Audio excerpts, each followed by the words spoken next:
नमस्कार, न्यूज 18 राजस्थान में आप सभी दर्शकों का स्वागत है। आपके साथ मैं हूं आसिफ और आप देख रहे हैं मारो राजस्थान। बुलेटिन में बात करेंगे राज्यसभा के रण की, इसके साथ ही बात रफ्तार के कहर की। भरतपुर में जज पर यौन शोषण का आरोप, इसके अलावा कोटा में बदमाशों के हौसले बुलंद और एक के बाद एक फरार होते कैदियों की बात। बीकानेर के डूंगरगढ़ में दर्दनाक सड़क हादसा हुआ। कार और ट्रक के बीच भीषण टक्कर, हादसे में 4 की मौत, 2 घायल। सरदार शहर थाना क्षेत्र के रहने वाले थे सभी मृतक। सभी घायलों को अस्पताल में भर्ती करवाया गया। डूंगरगढ़ थाना पुलिस मौके पर पहुंच चुकी है।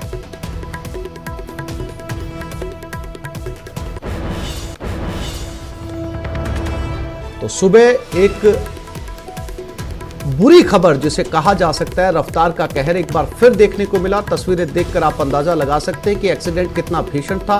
कार और ट्रक के बीच में टक्कर हुई। हादसे में 4 लोग काल का गाल बन गए। सरदार शहर थाना क्षेत्र के सभी मृतक रहने वाले थे। सुबह सुबह एक दर्दनाक खबर।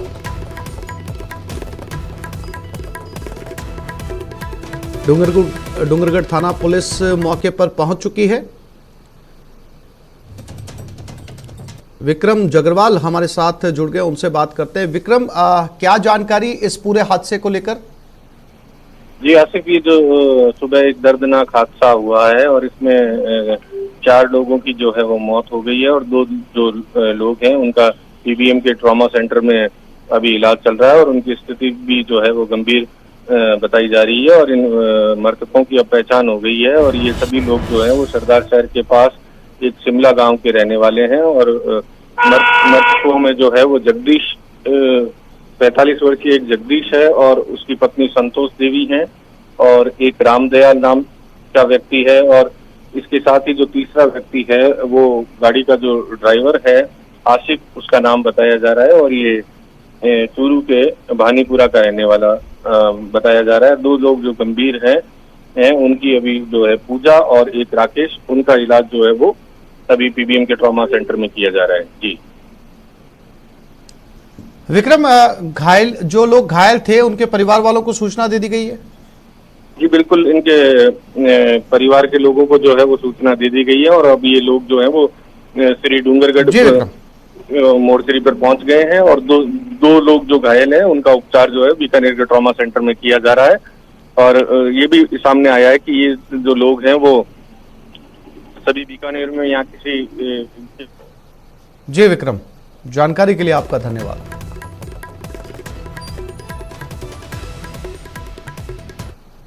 टोंक के दूनी में सड़क हादसा, अवैध बजरी का कांटा बना हादसे का सबब। बस और बजरी से भरे डंपर में भिड़ंत, हादसे में 9 लोग घायल। सभी घायलों को लाया गया दूनी अस्पताल। 2 गंभीर घायलों को किया गया जयपुर रेफर। भोपाल से जयपुर जा रही थी बस। देवड़ावास अवैध बजरी कांटे पर यह हादसा हुआ। घाट पुलिस मौके पर मौजूद है। और इसी खबर पर दौलत पारिक से बात करते हैं। दौलत, क्या अपडेट इस हादसे को लेकर? देखिए, मैं आपको बताना चाहूंगा, टोंक जिले के यानी दूनी तहसील है, यहाँ पर सड़क हादसा हुआ है। यहाँ भोपाल से जयपुर आ रही थी एक स्लीपर बस, देवड़ावास के पास में बजरी से भरे डंपर से टकरा गई थी। दरअसल यहाँ ये कांटा लगा हुआ है बजरी को लेकर के। लोग इसका कई बार विरोध कर चुके हैं लेकिन लगातार इसकी वजह से यहाँ ट्रैफिक दूर दूर तक गाड़ियां लगी रहती है। और यहाँ आज ये हादसा देखने को मिला है। स्लीपर बस के अंदर करीब 9 लोग घायल बताए जा रहे हैं। गंभीर घायलों को टोंक लेके गए, वहां से 3 लोगों को जयपुर रेफर कर दिया है। बाकी जो लोग हैं उनको प्राथमिक उपचार किया जा रहा है। गाड़ थाना पुलिस है वो मौके पर पहुंची है और पूरे इस एक्सीडेंट को लेकर के वो पूरी जांच की जा रही है। जी दौलत, जानकारी के लिए आपका धन्यवाद।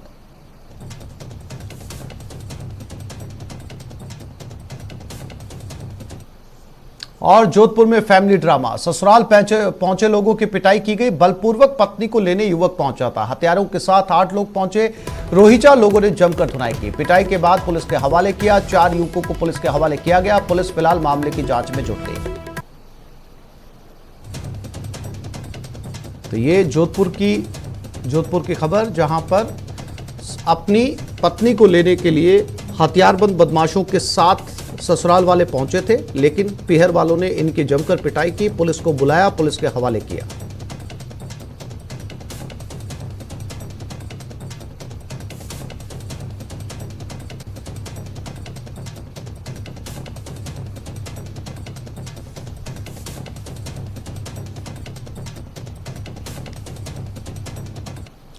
भरतपुर में यौन शोषण के शिकार नाबालिग बच्चे को जान से मारने की धमकी देने का मामला सामने आया। पीड़ित के परिजनों के मुताबिक बुधवार की शाम बदमाशों ने पीड़ित बच्चे के घर पहुंचकर केस वापस लेने को कहा और ऐसा नहीं करने पर जान से मारने की धमकी दी। बदमाशों ने 14 जून को कोर्ट में बयान देने से मना किया।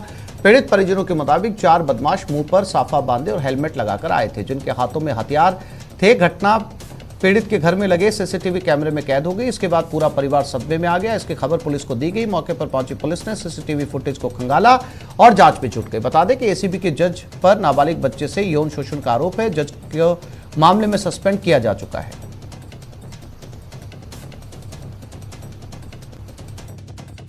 बाइक पे आए थे, उन्होंने आए और हमें धमकी देने लगे कि अगर तुमने कोर्ट में बयान दिए 14 तारीख को तो तुम्हें मार देंगे, और हमें गाली गलौज करने भी लगे। वह 4 लोग थे। क्या उनके हाथों में हथियार वगैरह भी थे? हाँ, एक जने के हाथ में शायद बंदूक थी। लगभग 3-4 मिनट का ऐसा समय होगा, 3-5 मिनट लगभग। केस को वापस ले लो, ये भी हमसे कहने लगे। जयपुर में पुलिस की बड़ी लापरवाही, हिरासत से बदमाश भाग गया। सांगानेर पुलिस थाने से भागा बदमाश, थाने में रखी पिस्तौल भी लेकर भाग गया। हिरासत से भागे बदमाश ने हवाई फायर भी किया। पुलिस ने पीछा कर इस बदमाश को वापस गिरफ्तार कर लिया। सब इंस्पेक्टर और एक कांस्टेबल को निलंबित कर दिया गया है। तो जयपुर से यह खबर है, जहां पर बताया जा रहा है कि पुलिस की लापरवाही के चलते न केवल एक बदमाश थाने से भाग छूटा, बल्कि दराज में रखी पिस्टल भी उठाकर ले भागा। हवाई फायरिंग की। गनीमत यह रही कि पुलिस ने पीछा कर इस बदमाश को फिर से पकड़ लिया। अंदाजा लगाया जा सकता है कि थाने से भागना एक बदमाश के लिए कितना आसान रहा होगा।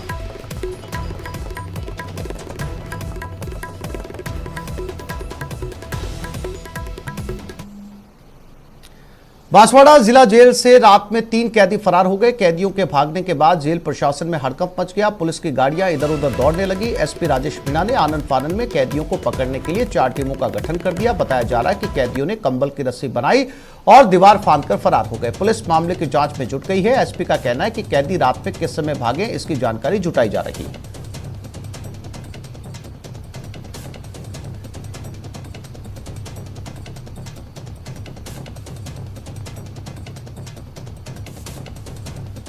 तो कैदियों को पकड़ने के लिए 4 टीमों का गठन किया गया है। बांसवाड़ा की यह घटना, 3 कैदी भाग गए, एक के बाद एक 3 कैदी। और लगातार ऐसी 2 खबरें प्रदेश से जो कानून व्यवस्था का हाल बताती है। पहली खबर हमने आपको जयपुर के एक थाने से जुड़ी हुई बताई, जहां पर एक आरोपी भाग छूटा और हवाई फायर भी किया, पुलिस की पिस्टल भी ले गया। और ये दूसरी खबर बांसवाड़ा से हम आपको बता रहे हैं, जहां पर 3 कैदी निकल गए।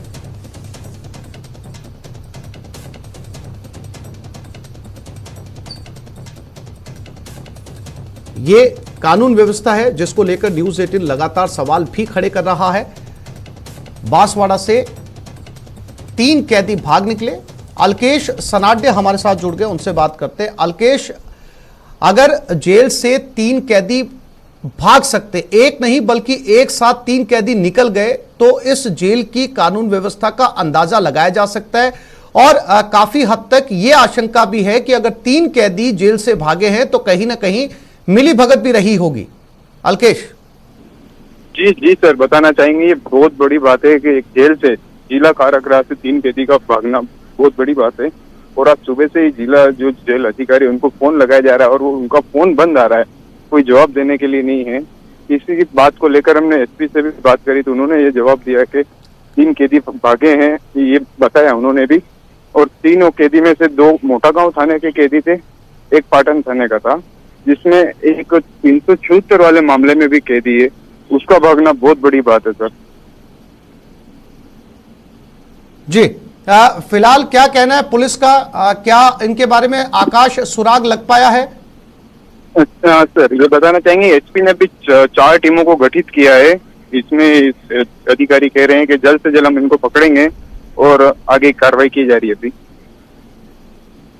जानकारी के लिए आपका धन्यवाद आकाश।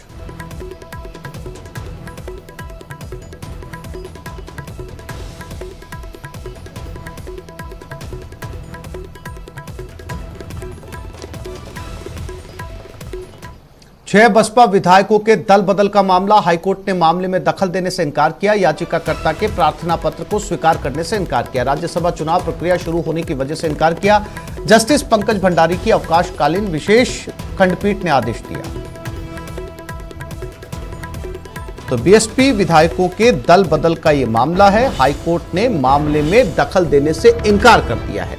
दलील यह दी है कि राज्यसभा चुनाव की प्रक्रिया शुरू हो चुकी है। पेश की थी, उसमें मैंने कोर्ट का ध्यान जनहित में इस ओर आकर्षित किया था कि ऑनरेबल स्पीकर साहब द्वारा जो ऑर्डर पास किया गया है, जिसके तहत 6 बसपा विधायकों का राजनीतिक दल बसपा से बदलकर इंडियन नेशनल कांग्रेस कर दिया गया है, तो पूरी तरह से गैर संवैधानिक है और पॉपुलर मैंडेट जो जनमत है उसको बैकडोर से बदल देने के समकक्ष है। अतः इस ऑर्डर को पेश किया जाए। जब जनता ने वोट दिए हैं बहुजन समाज पार्टी को और हम एक प्रजातांत्रिक व्यवस्था का भाग हैं, तो उसे एक शासनिक आदेश पारित करके बदल देना, इससे अधिक गैर संवैधानिक कार्य होना संभव नहीं है। दूसरी प्रेयर ये थी कि इन विधायकों का जो राजनीतिक दल है उसे पुनः बहुजन समाज पार्टी दल होना घोषित किया है। इस जनहित याचिका के साथ ही ऑनरेबल हाईकोर्ट ने एक आदेश पारित किया था 24 अगस्त को, और उसमें स्पीकर महोदय को ये आदेश दिए गए थे कि वे 3 माह के अंदर इसमें जो दल बदल याचिका है उसका निस्तारण करें। राज्यसभा चुनाव से जुड़ी बड़ी खबर। बीटीपी प्रदेश अध्यक्ष वेलाराम घोगरा ने व्हिप जारी किया। विधायक राजकुमार और रामप्रसाद को व्हिप जारी किया। राज्यसभा चुनाव में मतदान नहीं करने के निर्देश दिए। दोनों बीटीपी विधायक बैठे हैं। कांग्रेस के बाड़े में कुछ समय से दोनों विधायकों ने बीटीपी से दूरी बना रखी है। दोनों विधायकों के अगले निर्णय पर सभी दलों की नजर बनी रहेगी।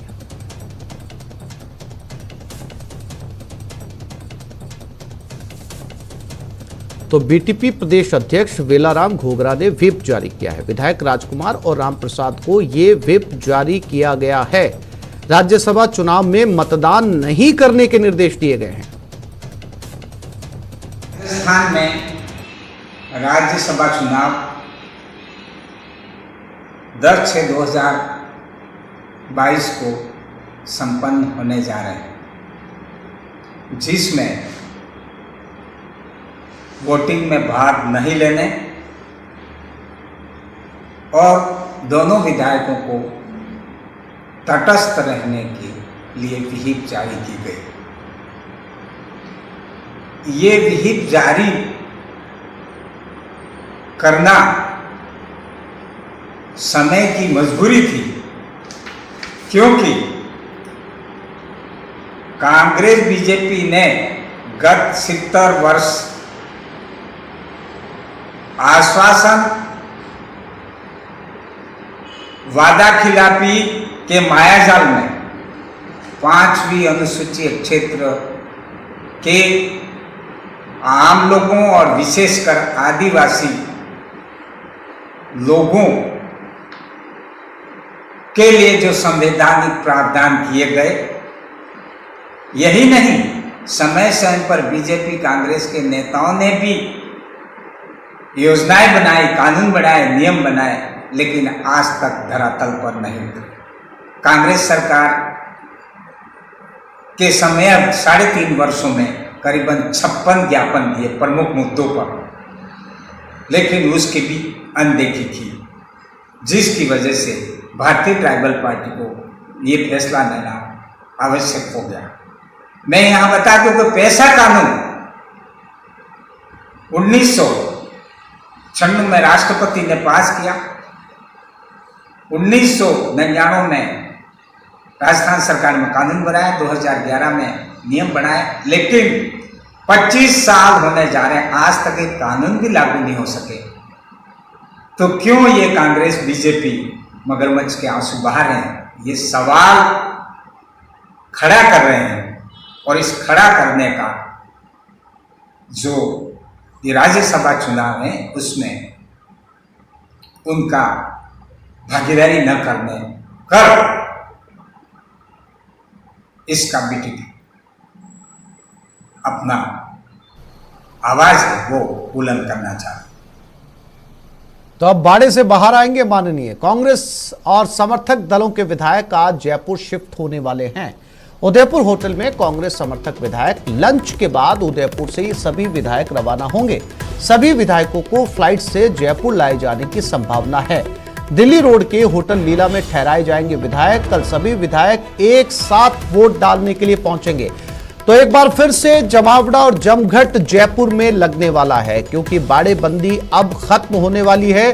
कल चुनाव है, इसलिए आज सभी जयपुर पहुंचेंगे और जो सूत्रों से मिल रही जानकारी है उसके मुताबिक सभी विधायक लंच करने के बाद रवाना होंगे। अब देखना यह है कि विपक्ष जो है उसके विधायक जयपुर कब पहुंचेंगे। हालांकि विपक्ष के विधायकों की जयपुर से दूरी कम है, वो जयपुर के नजदीक ही रुके हुए हैं, लेकिन कांग्रेस विधायकों की जयपुर से दूरी ज्यादा है, इसलिए आज लंच के बाद निकलेंगे और अब जयपुर के होटल में ठहरेंगे रात भर, क्योंकि कल इन्हें वोट देने के लिए आना है।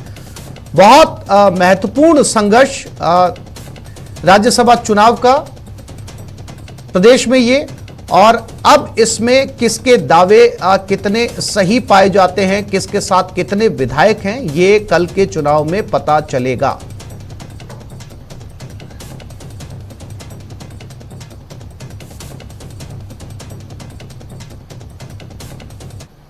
पंद्रह जून तक उच्च शिक्षा में तबादलों के लिए आवेदन मांगे गए हैं। कॉलेज आयुक्तालय ने तबादलों के लिए आवेदन मांगे हैं। प्रदेश के सरकारी कॉलेजों में पदस्थापित सहायक सहआचार्य, व्याख्याता, अशैक्षणिक कार्मिकों के तबादले के लिए आवेदन मांगे गए हैं। एसएसओ आईडी के माध्यम से तबादलों के आवेदन करने होंगे। सोसाइटी अधीन नए सृजित और संचालित कॉलेजों के आवेदन नहीं होंगे स्वीकार। राज्यसभा चुनाव में बीजेपी ने एक बार फिर चमत्कार की उम्मीद जताई है। प्रदेश प्रभारी अरुण सिंह से लेकर अर्जुन मेघवाल तक 10 जून को बड़ा धमाका होने के संकेतों पर कायम है। हालांकि फतेह का फॉर्मूला बताने से हिचक रहे हैं।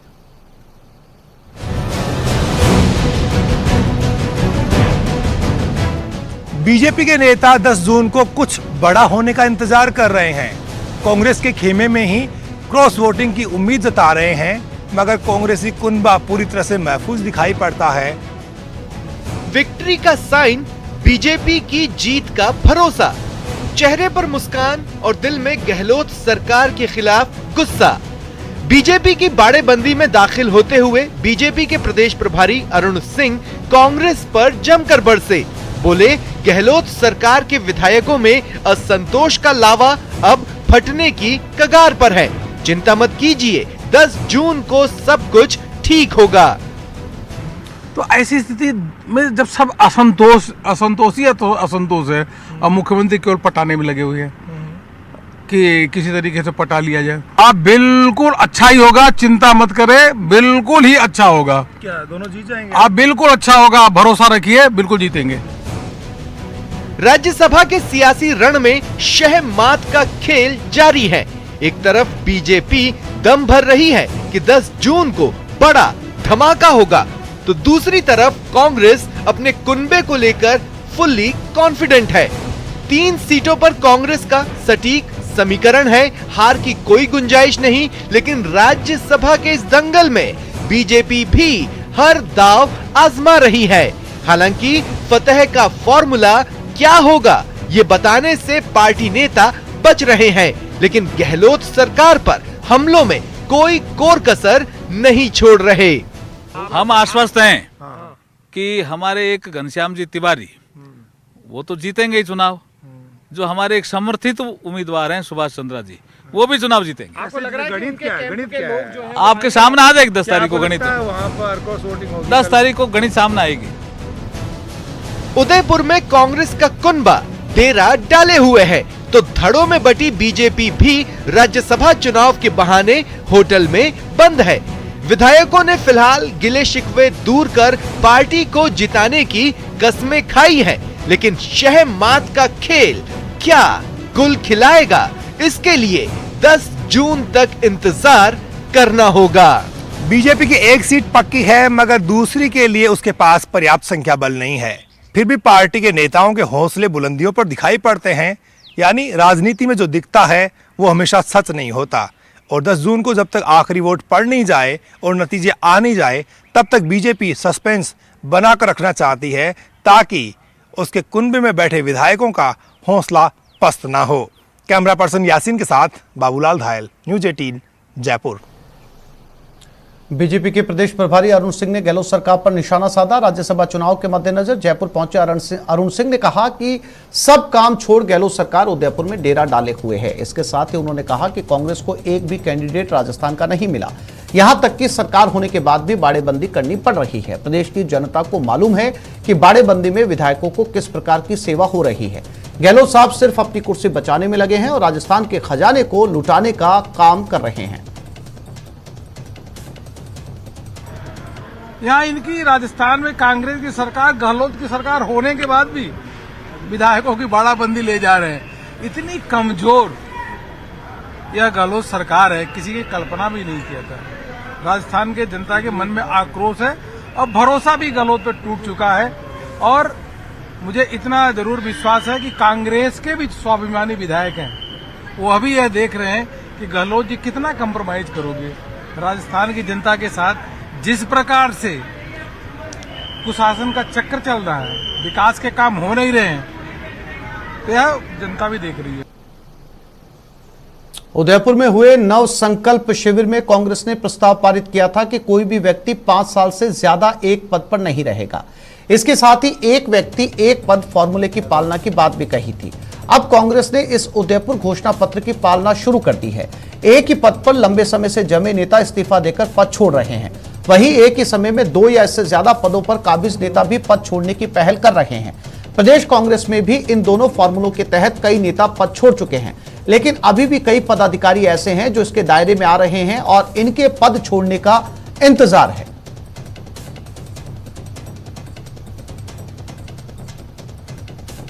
इसकी शुरुआत यहीं से राजस्थान से कर रहे हैं और 50% युवाओं को भागीदारी संगठन में, इसकी भी 100% पालना हम लोग करेंगे, जिसकी शुरुआत हमने 13 जिलों से चालू कर दी है। और एक व्यक्ति एक पद और एक 5 साल से ज्यादा का सेम पोस्ट पे नहीं होना। जब प्यास बुझाने के लिए लोगों को दूषित पानी पीना पड़े तो सिस्टम से भरोसा उठने लगता है। बूंदी से ऐसी ही एक परेशान करने वाली रिपोर्ट सामने आई है। साल में जिस पानी को पीने से जानवर भी बिदकते हों, उससे लोग प्यास बुझाने को मजबूर हैं।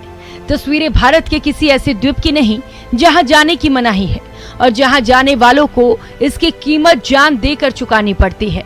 तस्वीरें राजस्थान के बूंदी की हैं। हैरान परेशान करने वाली, सिस्टम पर सवाल उठाने वाली, जिम्मेदारों को कटघरे में खड़ी करने वाली ये तस्वीरें केशव राय पाटन उपखंड की हैं। जिला मुख्यालय से महज 40 किलोमीटर की दूरी पर स्थित फौलाई ग्राम पंचायत के लोगों की दशा देखकर शायद आपको भी शर्मिंदगी महसूस होगी। पीने के पानी के लिए इस गांव के ग्रामीण जिस तरह की मशक्कत करते हैं वो बेहद परेशान करने वाला है।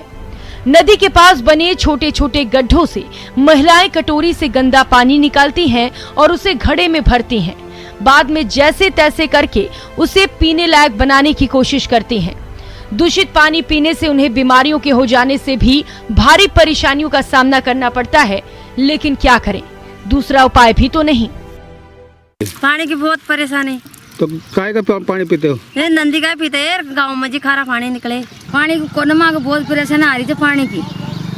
कायरे माँ को उल्टी दस्त होता है, कायरे बहुत भूखा। यकीन नहीं हो रहा ना, ये स्याह हकीकत उस मुल्क की है जिसे आजाद हुए 7 दशक हो चुके हैं।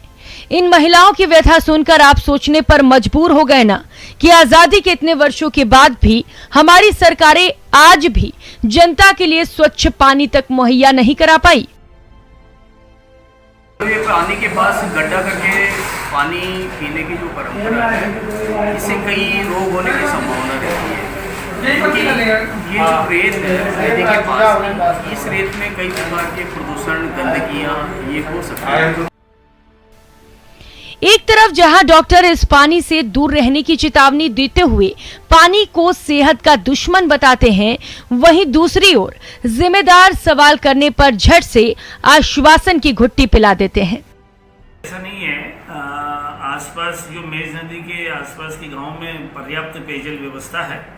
कुछ गांव ऐसे हैं जहां पर ग्रीष्म काल में थोड़ा संकट उत्पन्न हो जाता है। केशवरायपाटन उपखंड क्षेत्र के 1 दर्जन गांव के पानी में फ्लोराइड की अधिक मात्रा होने से गांव के लोगों को नदी का दूषित पानी पीने के लिए मजबूर होना पड़ रहा है। बकौल गालिब, हमको उनसे वफा की है उम्मीद जो नहीं जानते वफा क्या है। न्यूज़ 18 राजस्थान के लिए बूंदी से चैन सिंह तंवर की रिपोर्ट।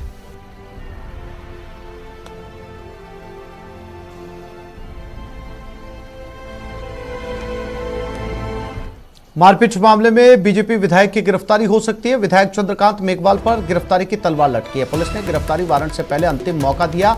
विधायक चंद्रकांता विधायक पति नरेंद्र मेघवाल को आज थाने आना है। विधायक पति नरेंद्र मेघवाल ने संकेत दिए, हम 11 बजे बाद सरेंडर करने पर विचार कर रहे हैं। विधायक के पक्ष में कार्यकर्ताओं की व्यापक लामबंदी हो रही है। और हमारे संवाददाता योगेश हमारे साथ जुड़ गए। योगेश, क्या गिरफ्तारी देने के लिए विधायक पहुंचेंगे? देखिए, जो विधायक चंद्रकांता मेघवाल हैं वो इस वक्त जयपुर में है और जयपुर में जो प्रशिक्षण शिविर चल रहा है उसमें है। लेकिन जो उनके पति से ऑफ द रिकॉर्ड बात हुई है वो यही हुई है कि जो विधायिका है उनको सरेंडर करवाने की बात चल रही थी कि सरेंडर करवाया जाएगा। लेकिन इसके साथ ही जो कार्यकर्ता है, जो समर्थक है चंद्रकांता मेघवाल के, वो जो है वो एकजुट हो रहे हैं और थाने का घेराव करने की अभी बात चल रही है। हालांकि अभी इस बात की पूरी तरह से ये बात ही है, अभी पुष्टि इस बात की नहीं हो पाई है कि वो लोग घेराव करेंगे या नहीं करेंगे। लेकिन हाँ, जो समर्थक है वो जुटने लगे हैं और आज 11 बजे के बाद थाने का घेराव करने की बातें हैं वो अभी सामने आ रही हैं। इस पर निर्णय बनाए हुए हैं हम। योगेश, जानकारी के लिए आपका धन्यवाद।